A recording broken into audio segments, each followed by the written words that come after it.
Hello, everybody. My name is James, and welcome to Stutter Well. I feel like I've got something to say and contribute in this arena from being a lifetime of stuttering. I went to my first meeting of the NSA on Saturday, the National Stuttering Association. I'm here in Houston. It was inspiring. I have never participated in the stuttering community. It was amazing to be in a room full of people who stutter and to see the broad spectrum of how people stutter, what it can look like. And I've been thinking about, I am a parent. I have children that are 10 and 12. And I just had my first insight into what it must have been like for my parents watching me struggle to introduce myself. I just had last year, one of my kids was struggling in sports, and I felt for him so badly, and I wanted to get out there and help and fix it. But he's in the batter's box all alone, and that was the first time I really thought about how hard it was for my parents to watch me stutter. And I know it is so painful to feel alone and isolated. And I've had the moments where I'm afraid to call up a girl. I was in the day when there was a telephone in a household, not cell phones. And I would call up, and if anyone other than the girl answered, I'd hang up. This was also pre-caller ID. And just all of the little things like giving a talk in class, and because I struggled so badly in my presentation, it was painful to do, and I know it was painful for the audience. And like after the presentation, nobody clapped because we were all had just been dragged through this incredibly painful experience. And oh my gosh, that stung me to my core. And I just wanted to start posting things and talking about stuttering and ways to help and be a person who supports a person who stutters. And my first topic I wanted to just explore was, as a parent, I feel like my job is to raise children that have high self-esteem, high confidence, and are resilient. I think if a child leaves a house having those attributes, they're going to be okay. They're going to be able to handle anything that comes their way. And so if you're a parent of a child who stutters, it is really important to help them build the self-esteem, because there's so much that is going to be trying to tear them down. And I know not everybody is naturally athletic. However, if your kid is or has actually, I think anybody can learn a sport if you pick at it, or if you pick a sport and practice at it. That will really help if you can spend time with your kid and help them to be excellent at something. Perhaps it's art, maybe it's math, maybe it's dance, maybe it's playing an instrument. But really encourage them and help them to be excellent at a thing, one thing, to help create a place where they can shine. And I think another thing that will be helpful to your kid is if you can be vulnerable with them and let them know the hard parts of your life and the hard parts of your childhood. I think really my superpower is being vulnerable. And I think as a stutterer, we kind of don't have a choice. We are vulnerable just whenever we talk. People can see our pain, people can see our struggle, and there's power in that. And I think encouraging a child to express their vulnerability and to be vulnerable and to model that to them and for them, just to help them lean into it.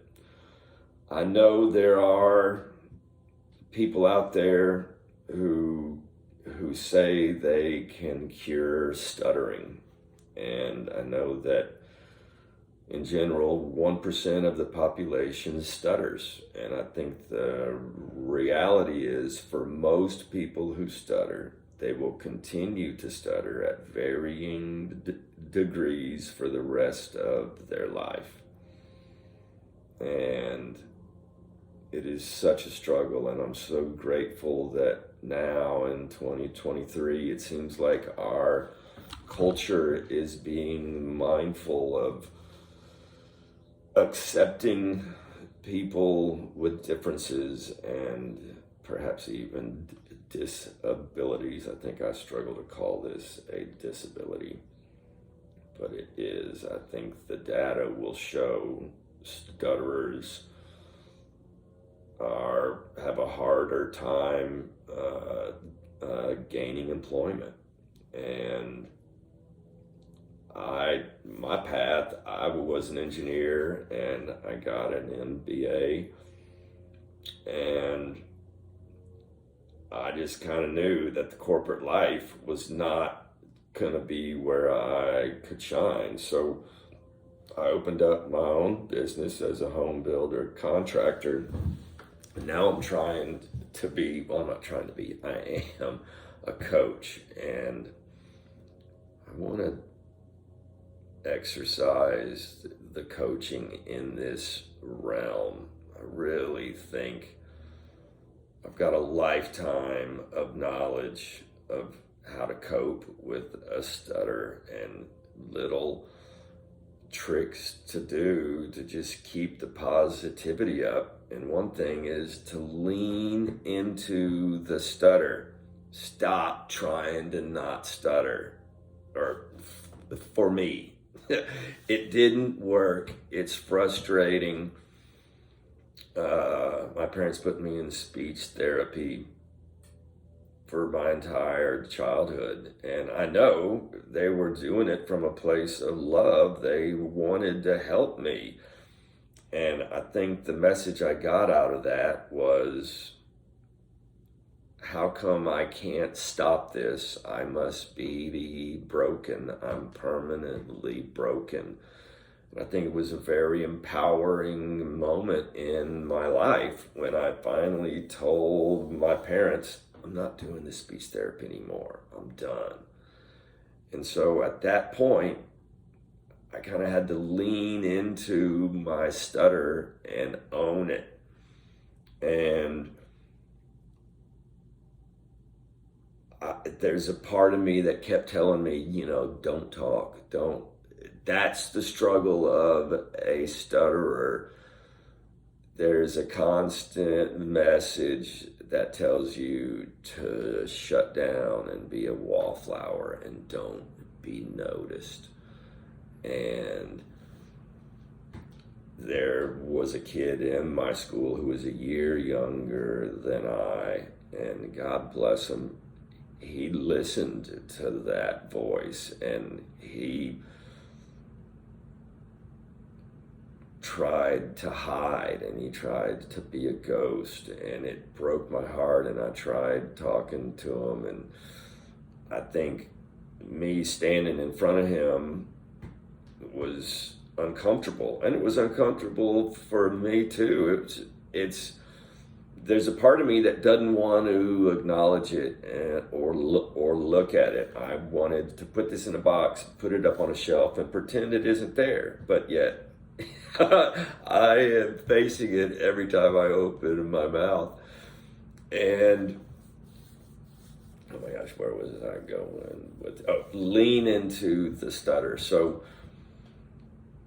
it's kind of like telling a kid to go to school naked, but don't pay attention to everybody staring at you all day.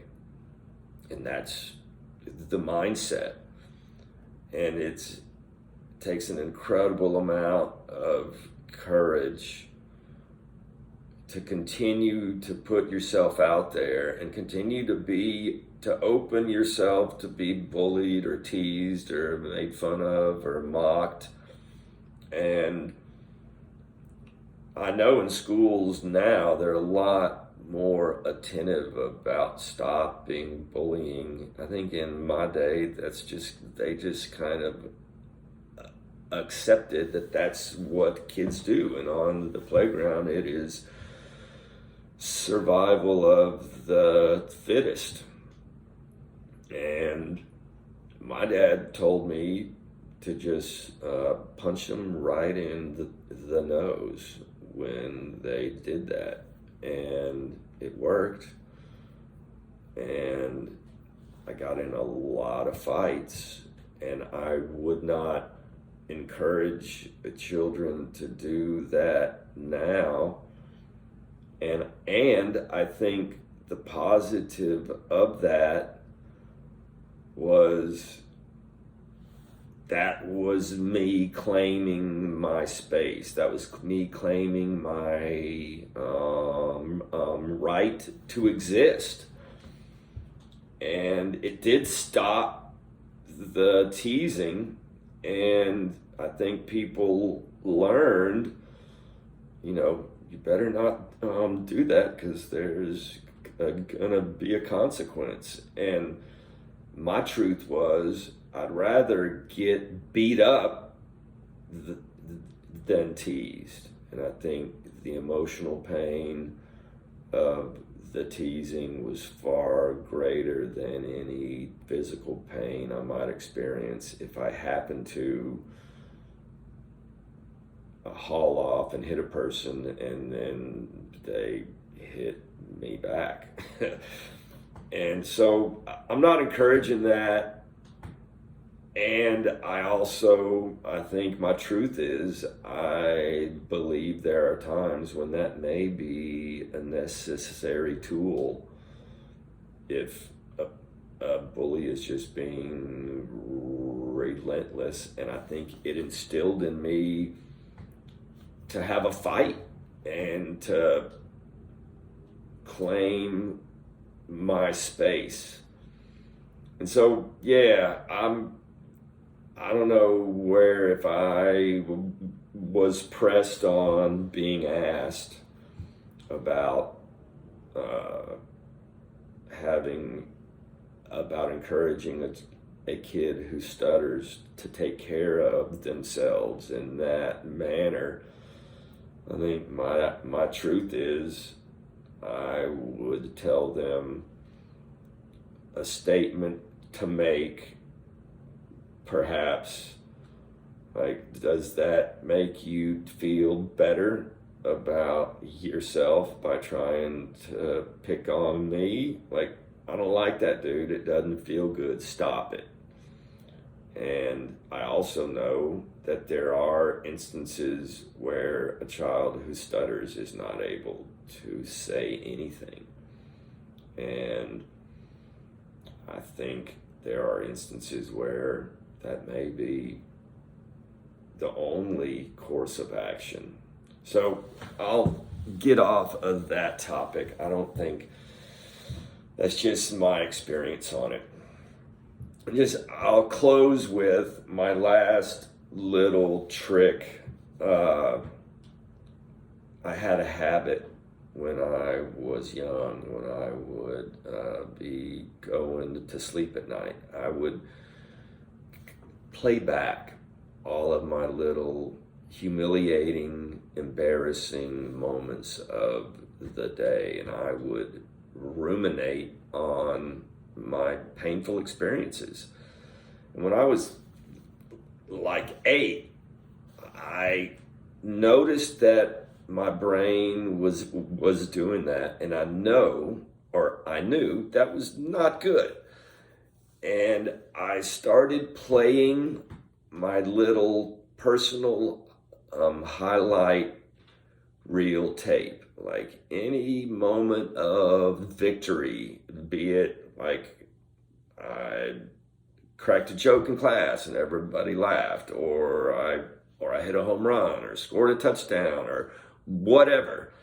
Like I made my own personal highlight reel, and I played that over and over until I fell asleep, as a way to counter my mind's natural instinct to ruminate on my painful experiences. And there are times when I still do that to this day, and it was helpful to me. So thanks for clicking and playing my tape. I don't know where this is headed, but I have a vision of like creating a day camp for kids in Houston who stutter in the summer, and I want to create more community around this because I just got a little taste of some community and it felt good. And I'm 55 and I experienced that for the first time.